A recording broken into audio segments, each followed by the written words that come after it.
नमस्कार, आप देख रहे हैं इंडिया टीवी। आपके साथ मैं हूं दीपिका यादव। प्रधानमंत्री मोदी आज राज्यसभा में नहीं बोले, लेकिन उनका लोकसभा में कल का स्पीच ही पाकिस्तान में अब तक बार बार रिपीट हो रहा है। पाकिस्तान को नोटिस, आतंकियों का आका, आतंकियों की नर्सरी, भारत का एक्शन।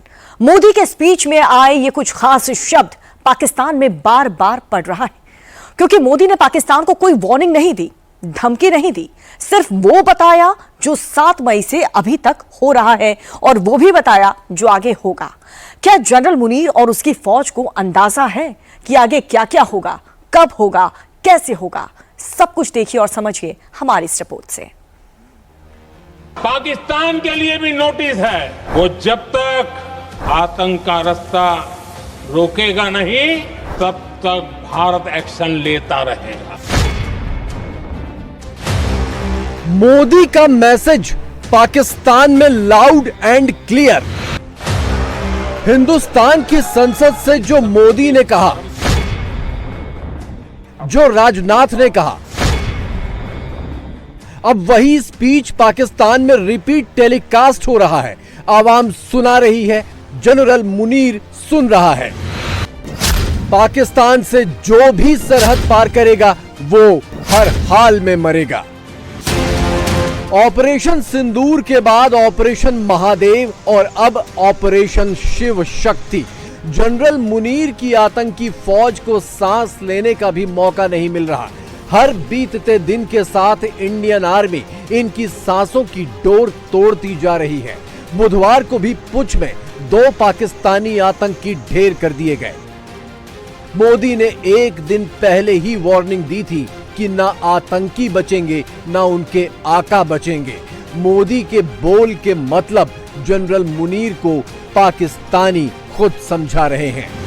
ऑपरेशन शिव शक्ति से ठीक 2 दिन पहले इंडियन आर्मी ने ऑपरेशन महादेव चलाया था। पहलगाम के हमलावरों को मिट्टी में मिलाया था।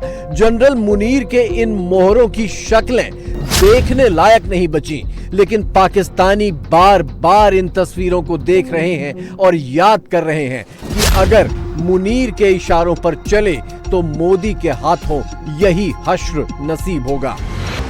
ऑपरेशन सिंदूर में भारत ने पाकिस्तान को घर में घुसकर मारा। ऑपरेशन महादेव में अपने घर में घुसे पाकिस्तानी सांपों को मारा और ऑपरेशन शिव शक्ति में घुसने की फिराक में बैठे पाकिस्तानी सांपों को मारा।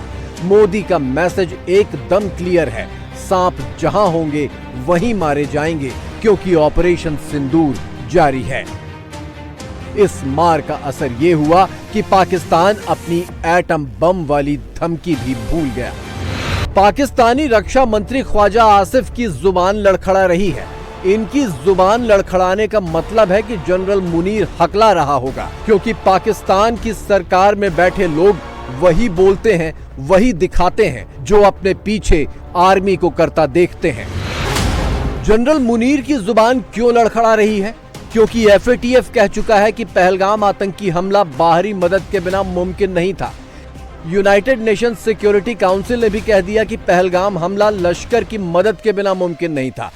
और भारत तो पहले दिन से कह रहा है कि पहलगाम हमला लश्कर ने ही करवाया है और आतंक का ये खूनी खेल खेला गया उस कश्मीर के नाम पर जो पाकिस्तान को पहले ही रिजेक्ट कर चुका है।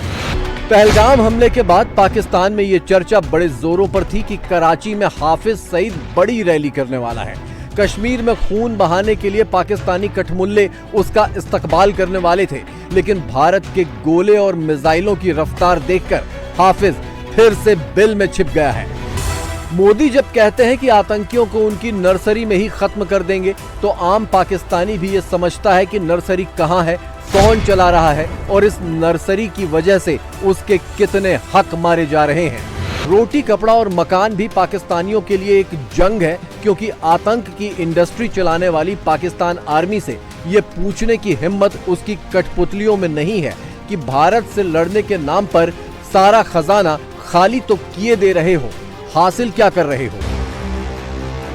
ऑपरेशन महादेव और ऑपरेशन सिंदूर के नाम पर पाकिस्तान में पहले ही कोहराम मचा है। पाकिस्तान कह रहा है कि भारत मार भी रहा है और मार के साथ साथ हिंदू धर्म का पाठ भी पढ़ा रहा है।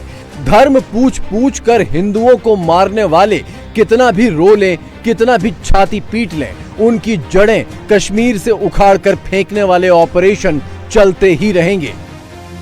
मान्यवरों, मेरे जीवन का ऐसा दिन है जो मैं कभी नहीं भूल सकता।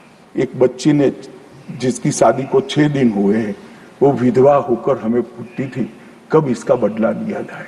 आज भी वो दृश्य आ जाता है तो नींद से खड़ा हो जाए, इस प्रकार की वेदना होती है। मान्यवर, ऐसा जघन्य अपराध कभी नहीं हुआ। धर्म के नाम पर पूछकर, चुन चुन कर इनके परिजनों के सामने मरे छोटी बच्चियां, छोटे बच्चे, वृद्ध मां, उनकी पत्नियां, उनकी बहनें, इस सब के सामने मारा गया। और क्यों मारा गया? क्योंकि वो संदेश देना चाहते थे कि टेररिज्म से मुक्त हम कश्मीर को नहीं होने। मैं आज इस सदन से उनको संदेश देना चाहता हूं, जितना हो सके उतना प्रयास करना। कश्मीर आतंकवाद से मुक्त होकर रहेगा और होकर रहेगा। ये नरेंद्र मोदी का संकल्प। मुनीर समझ गया है कि जंग में जीत का फर्जी नैरेटिव वो पाकिस्तानियों को तो परोस सकता है, लेकिन कश्मीर का एक तिनका भी हासिल नहीं कर सकता। फील्ड मार्शल का हैंगओवर डाउन हो गया तो डिप्टी पीएम इसहाक डार को इशारा दे दिया कि भारत को बातचीत का ऑफर भेज दो। पाकिस्तान की पुरानी फितरत है कि पहले भाड़े के आतंकियों के जरिए भारत में खून बहाओ, फिर झूठ बोलो कि आतंकी हमारे नहीं, फिर बातचीत और रिश्ते सुधारने का ऑफर भेजो, और जब भारत दुत्कार दे तो दुनिया के सामने आंसू बहाओ कि भारत तो कुछ सुनता ही नहीं। ऑपरेशन सिंदूर और ऑपरेशन महादेव के जरिए मोदी ने पाकिस्तान को पैगाम भेज दिया है कि पुराना दौर अब बीत गया, अब जो करोगे वही भरोगे। मुनीर ना समझे तो ऑपरेशन सिंदूर तो जारी है ही।